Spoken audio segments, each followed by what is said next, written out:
Well, good afternoon, everybody. Kind of strange to have an open week in the middle of November, um, but we have that, and so we're going to try to get some work done as best we can with some of our younger guys. Although we had a big COVID outbreak last week with our younger guys, so the numbers kind of keep going up in that respect. So we're down, I think, upwards of 20 guys right now, mostly in the young guys, and so we've got to be really creative in what we do this week because we have a few young guys that have already had it, and if they haven't had it, they're probably either in quarantine or isolation. So um, we'll practice some Iowa State stuff with our older guys, but we're going to have to go against each other to do that because we don't have any scouts this week um, due to COVID. So it's just an interesting week of trying to get better with our young players, of the kids that are still around, as well as keep moving the team forward is with respect to game planning. Some of Iowa State just probably won't be out at practice as long as we typically would, just because of a lack of numbers. But plenty of things to work on for us in all three phases, and was pleased of our growth on Saturday. In the same respect, disappointed because we need to win those close games and had opportunities, and we'll continue to push forward to try to find a way to win those games. Kels? Hey, Chris, I know it's probably impossible to expect Deuce to have like 200 yards every single game, but now that he has had two where he's been a little quieter, how much more do you guys as a staff have to work to keep him disguised and keep the defenses guessing as where he is? Yeah, we wish you could have 200 yards every game. We probably have to do a better job of finding more creative ways to get him the football. I know we had some things designed for him, and I thought Oklahoma State did a really good job of taking those things away early. And I think when that happens, we have to create some things on the run to say, okay, here's how they're playing him. So we've got to move him to this spot, or we've got to do something. And he's capable mentally to do all that stuff. And so we talked about it as a staff on Sunday. Of he had a number of carries, but we need to get him the ball in space a little bit more. And so it's going to be a conscious effort for us to try to find different ways to get him in space and hopefully get a mismatch. Now that you've had time to fully reflect on last game, what did you like best and still want to see a little bit more of out of Will? I like the fact that he ran the ball exceptionally well. I like the fact that after the turnover that resulted in a touchdown, he came back and let us down for a touchdown scoring drive. So those things are positive because he continues to improve. But we have to take care of the football, and he knows that. We cannot have turnovers in how we're going to play games, winning one possession games and tight ball games in the fourth quarter. We have to do all we can to protect the football because it gives us the best opportunity to be successful. I also wanted to ask you about one play. I believe it was in the fourth quarter, the long pass you guys had to Sammy Wheeler. It looked like you've maybe been setting up for that all game, running a lot of variations of it. What all goes into that when you've got a play you think can hit, and you've got to show the defense it 4 or 5 times before it opens up? Well, we were able to run the football well, so it set up our bootleg game. And actually, there was a play that we threw to Jax in the first half. I don't remember if it was first, second quarter. In the first half, and Jax got pushed out of bounds. That Sammy was wide open on that same play, and I think we kind of put it in our memory bank to say we need to go back to that. And we came back to it at the right time, and we anticipated Sammy being open. Iowa State did the same thing to Oklahoma State in a game that they had at Oklahoma State. And so it was a variation of that, and we were able to catch them on the over route and for a big play. But I thought it was a good job. We probably could come back to it even a little bit more often. All right, interesting. Thanks, Coach. Appreciate it. You bet. John?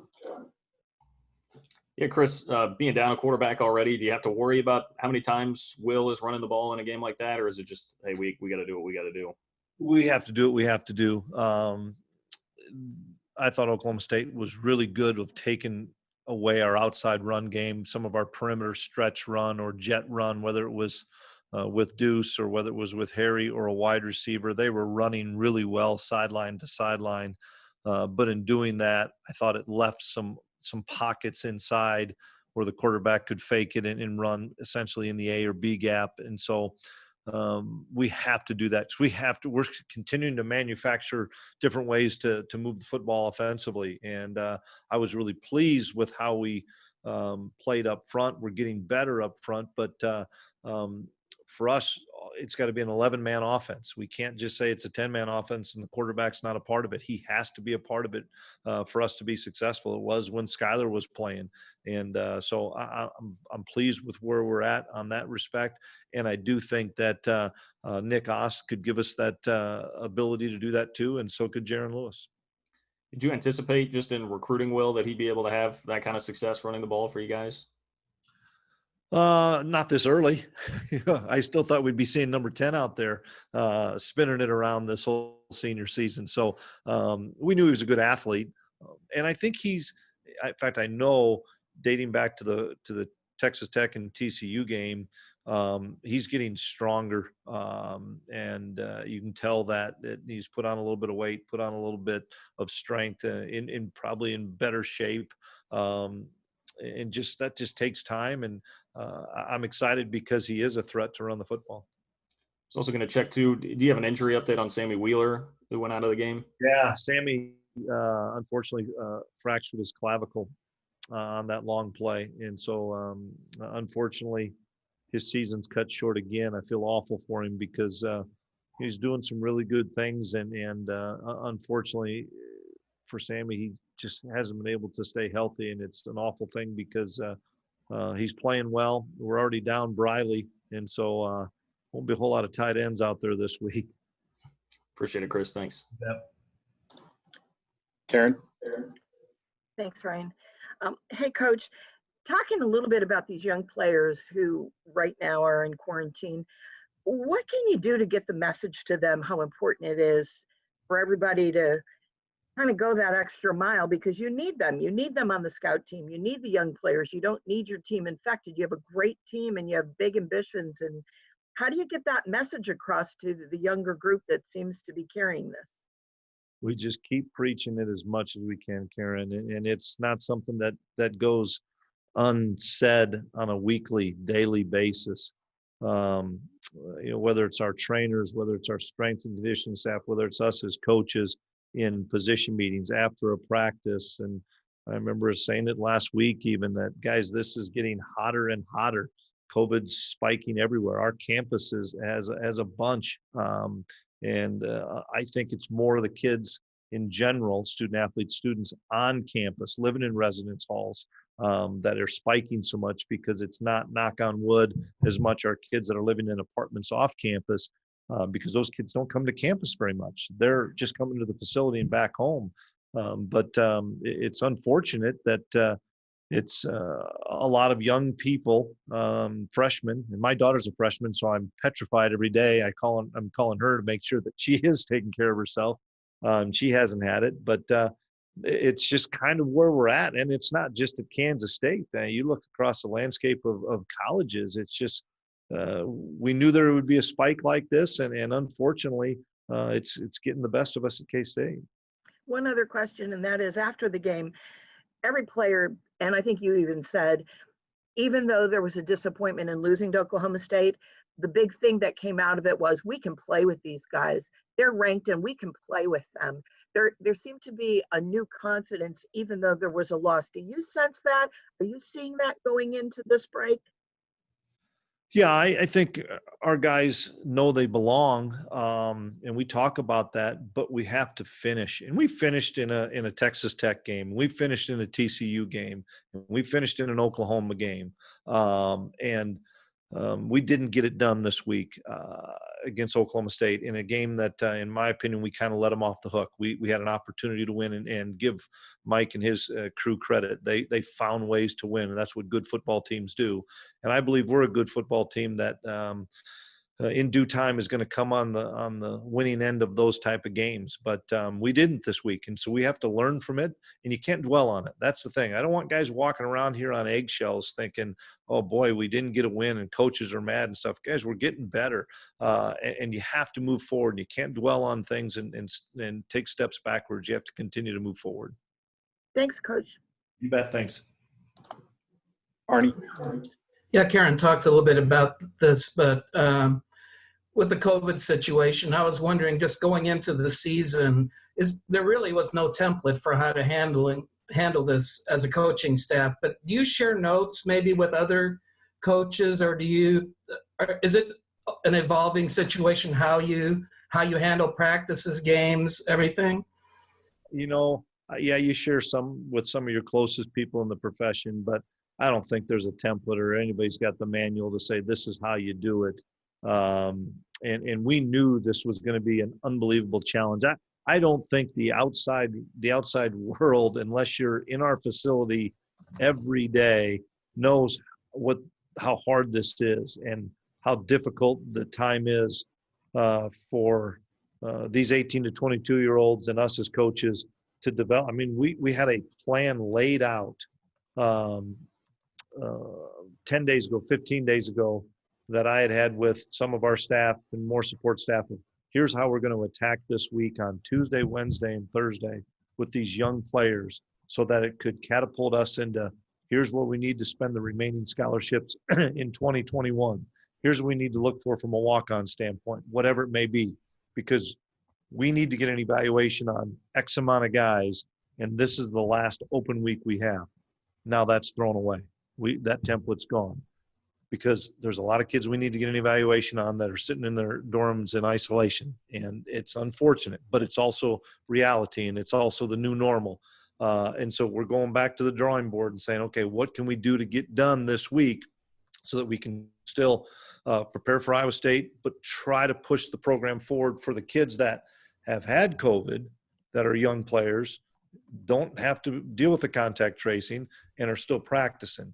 There's a fine line for that. We don't have enough tight ends. We don't have enough defensive linemen. We don't have enough running backs. We don't have enough whatever safeties. So how do we construct a drill, a practice, something so we can get a great evaluation of these young kids? Derek? Hey, Coach. You guys ran the ball particularly well, probably better than any other game so far this season. Was that the biggest leap forward you've seen from your offensive line in a particular game this season?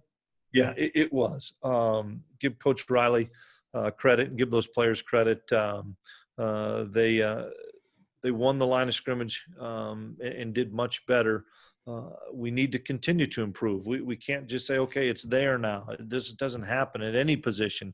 So we have to continue to improve and work on the things that we did struggle with, whether it was staying on some double teams or just falling off of a block late.